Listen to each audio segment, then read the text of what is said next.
we now have a fireside chat between Dr. Eberhard Sasse, who is the president of the Chamber of Industry and Commerce for Munich and Upper Bavaria, and Carolin Wais, who's heading our investments and the startup associates here at Plug and Play in Munich. Please, Caro, give it up and introduce you and Mr. Sasse. Thank you.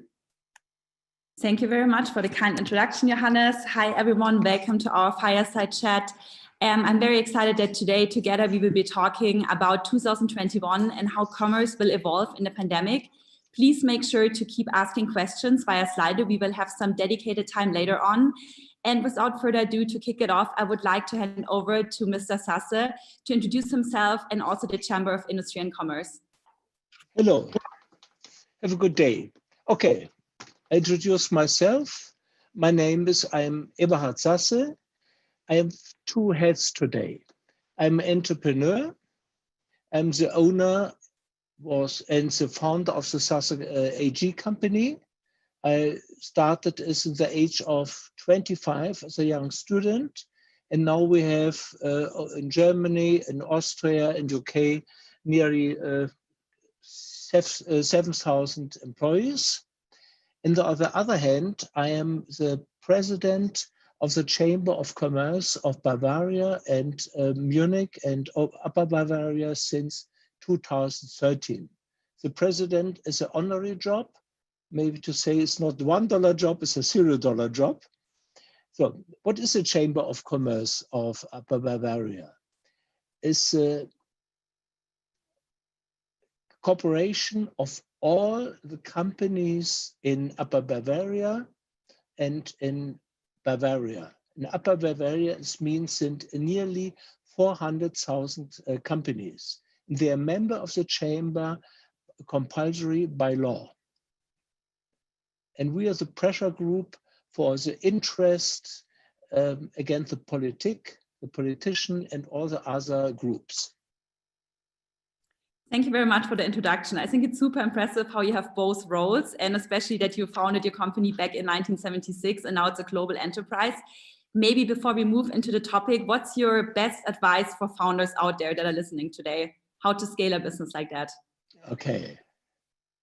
Victorian values. To be save your money and work very, very hard and always have the picture of the future in your head and be optimistic. That's a very good advice, especially with regards to right now. Especially in time like this. That's definitely true. Thank you so much for sharing. And I think, of course, our audience is also key to know how your view is on how retail will develop with COVID-19. So I think also the Chamber of Industry and Commerce has conducted a report which outlined the impact of the pandemic on multiple industries. So can you maybe share the key insights for the retail industry and your key findings? Yes, I think we make a report of the influence of the corona pandemic.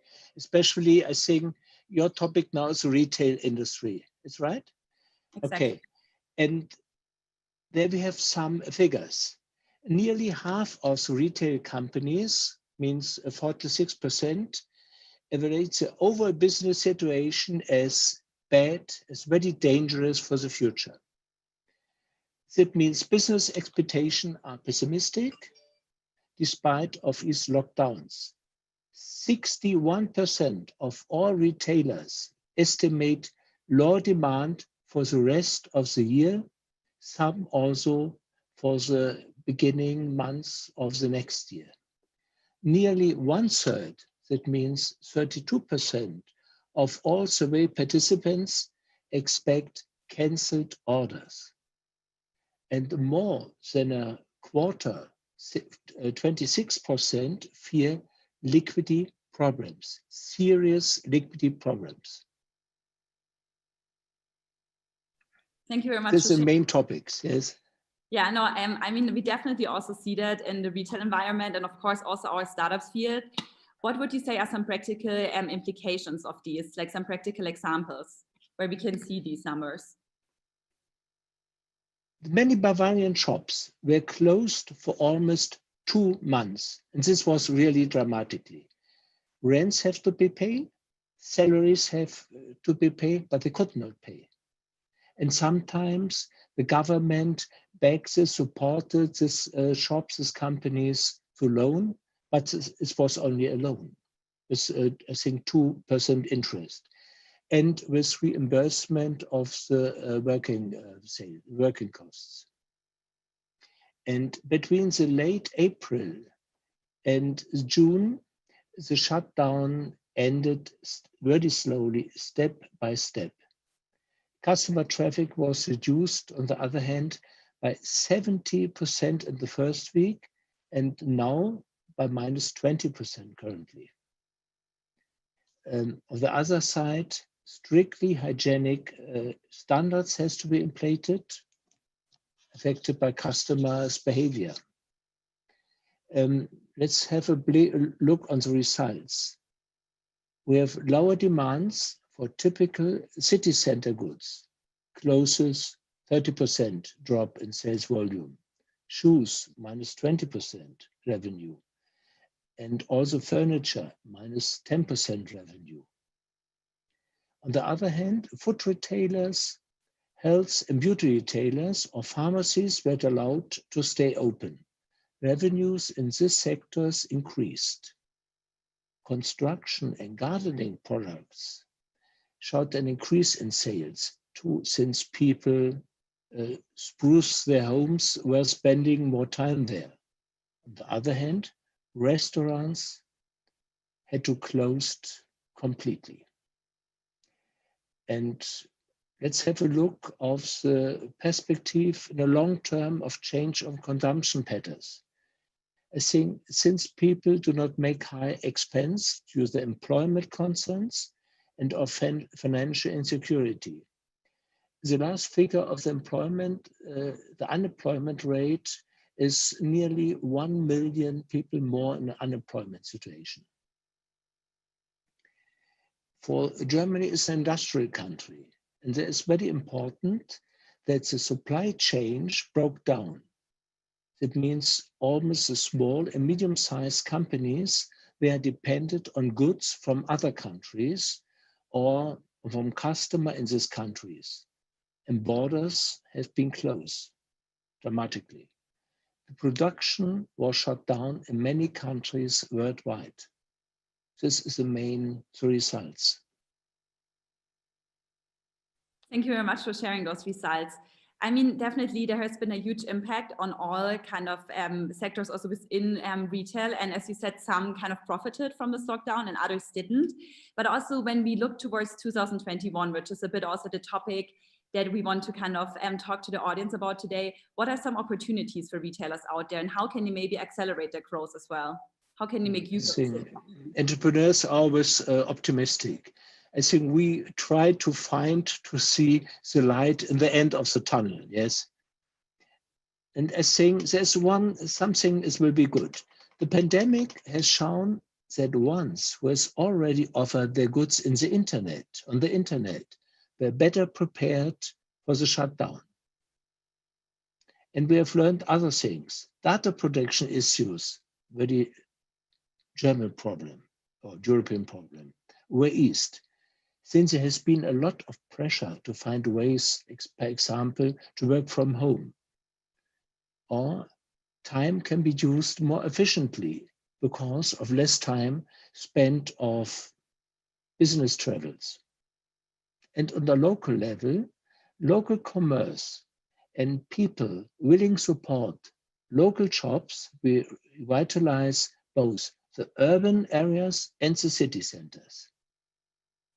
And on the other side, we see another trend. We observed that more people start to pay cashless than before, including the rise of mobile payment apps. Finally, we can say e-commerce gained even more market shares than it did before COVID-19. And we subject that this shift will be permanent. This is the future of 2001. Yeah, I'm excited to see that next year. And I think also the topics e-commerce, localization, and cashless payment have been in the minds of our startups and corporations likewise. So maybe if you could give out a recommendation to them, what success factors they should leverage, or how they could kind of apply this in their own business, what would that be? See, in my own business? Yeah, maybe in your own business or in their business. Yes, on their business, yes. I think the future will be the future of digitalization. I think this is an important message. And Germany is not very fast in this race.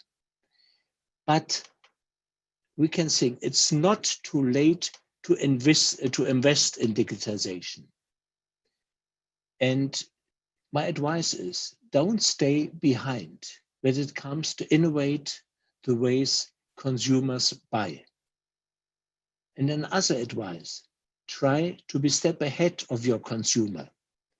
Every new project must start by getting inside your client's head and understand how they make the decision to shop. This is very important. Yeah, I think so too. And I mean, also the kind of research you outlined really helps to understand that. Maybe to round up and then to also hand over for some questions to the audience, we've spoken a lot about e-commerce. What is your future vision for offline stores, for the brick and mortar? How will that evolve? Please, can you repeat your question?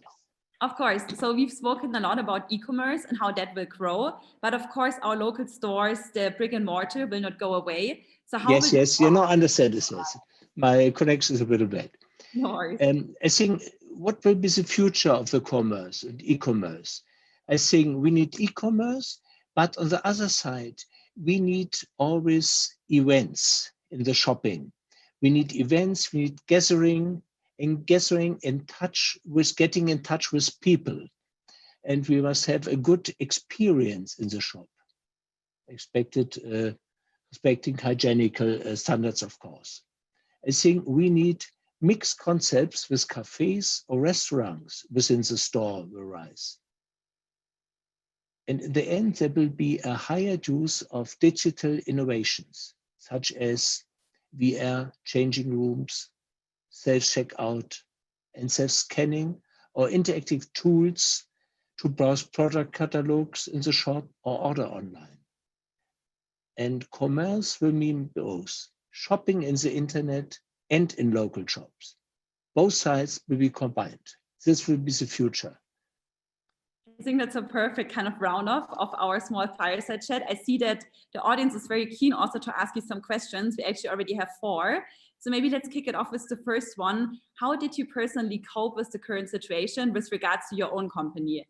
So for instance, with the shutdown of the Munich airport, where you also are a facility manager. With money. With money from my private assets we have supported. I think the Munich airport, we have 11 airports under contract.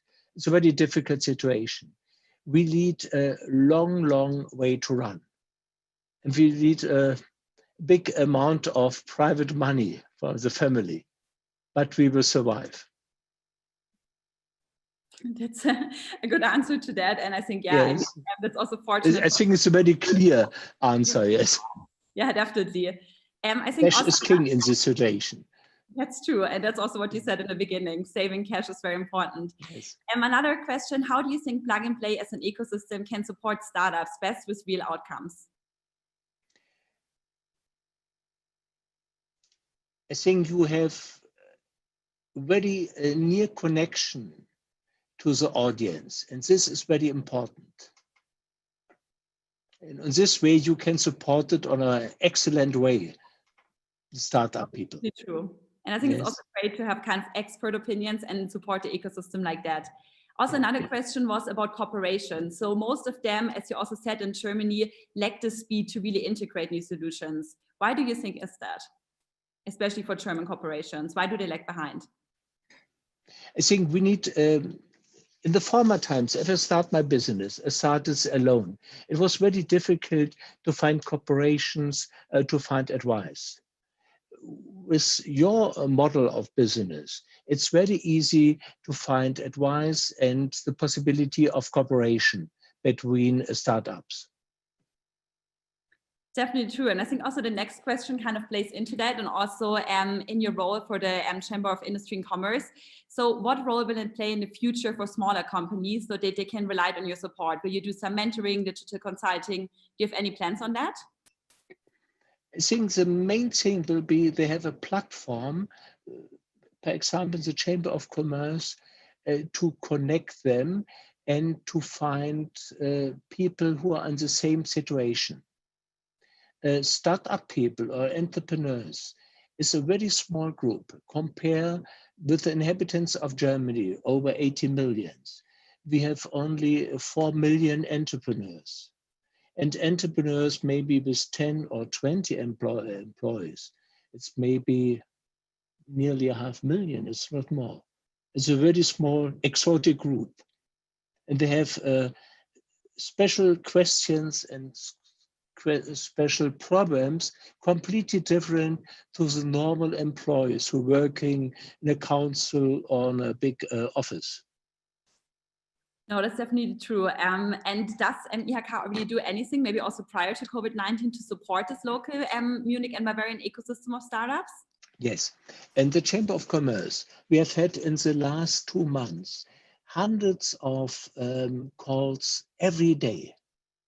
And we will support people also with money, not the money of the Chamber of Commerce, that's the money of the entrepreneurs, but with advice, we are counseled to the government, saying, okay, this branch have big problems. You have support them with money or with loans. This is a very good connection between the entrepreneurs, the Chamber of Commerce and the government. Thank you very much. Interesting. Also, another. I give you an example. In the next, we have a program with the branch of fair trades, called the Germany Messebauer, also gastro and the hotel area. And they have to restart their business now.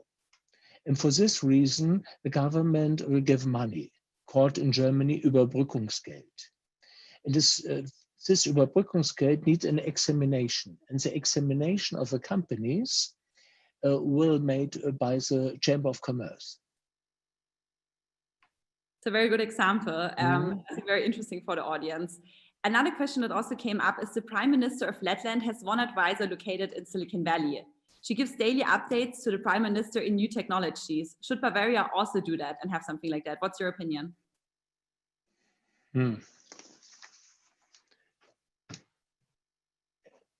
I think I have to be very polite to the politic now. I think it's a good example, and this Prime Minister of this small country is an excellent role model. They think our Prime Minister is a very wise man, and I think he will follow this way. This was a polite answer. Thank you very much for sharing. I think that's also it with questions from the audience. Thank you so much for your time today. I think you gave us really interesting insights. And yeah, we will see you later, hopefully in our networking session. Thank you very much. Thank you. Thank you. Bye-bye. See you next. Okay.